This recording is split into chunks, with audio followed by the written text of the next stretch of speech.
Amelia Earhart was born in Atchison, Kansas in 1897, and by all accounts, she was an adventurous, rambunctious child. It seems, too, throughout her youth and into her high school years, she was always inspired by women who achieved in typically male-dominated fields. Amelia Earhart saw her first airplane in 1908, but it's interesting, having seen that first airplane, by all accounts, she was less than impressed by it. It wasn't until several years later, during World War I, she moved up to Toronto and was working as a nurse's aide. And as she was treating veterans back from the war front, she was hearing stories about airplanes being used in the military over there. She actually took her first airplane ride in 1920 at an air show in Long Beach, California, and that was it. From that point, she was hooked. She very quickly got a pilot's license and even managed to purchase her own plane and begin flying on a more regular basis. Earhart is just one of a long line of influential and inspirational female pilots. I think of Harriet Quimby, who came a little before Amelia Earhart. She was the first woman licensed in the United States, the first woman to fly across the English Channel. I think of Catherine Stinson, who was a stunt pilot doing barnstormer shows, the first woman to fly in Japan.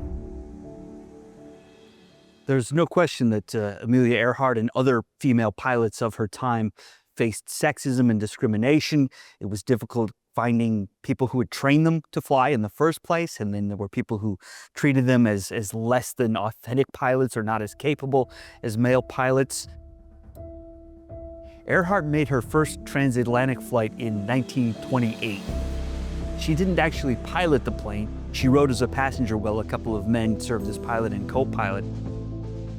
Amelia Earhart was treated as a hero back in the United States after she returned from that initial transatlantic flight. She was awarded medals, she was paraded in New York City along the Canyon of Heroes, so no question that the flight established her status as the best-known female pilot of her time.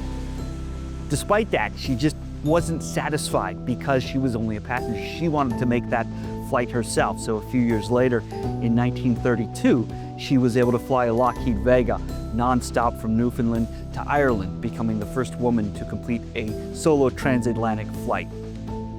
Just having achieved that and having her name in the newspapers inspired other young women to get involved in aviation. But Earhart wasn't satisfied just kind of being a figurehead. She went out there and did the work as well, making lectures, promoting aviation, promoting women in the industry. Amelia Earhart was the first president of an organization called the 99s. And this organization was devoted to championing women in the aviation industry. Not only mentoring young women who wanted to become pilots, but funding them when they could to get more women involved in flying. Maybe not surprising for a pilot, Amelia Earhart was a bit of a gearhead. She loved automobiles. In the fall of 1936, she purchased a Cord 812 Phaeton convertible. She took a rather remarkable photo with that Cord posed in front of the Lockheed Electra that she would fly on her last flight in 1937. There's no question that Amelia Earhart was the best-known female pilot, indeed one of the best-known pilots, period, of her time. But it's no doubt, too, that the mysterious circumstances of her disappearance are a part of what keeps her legend going.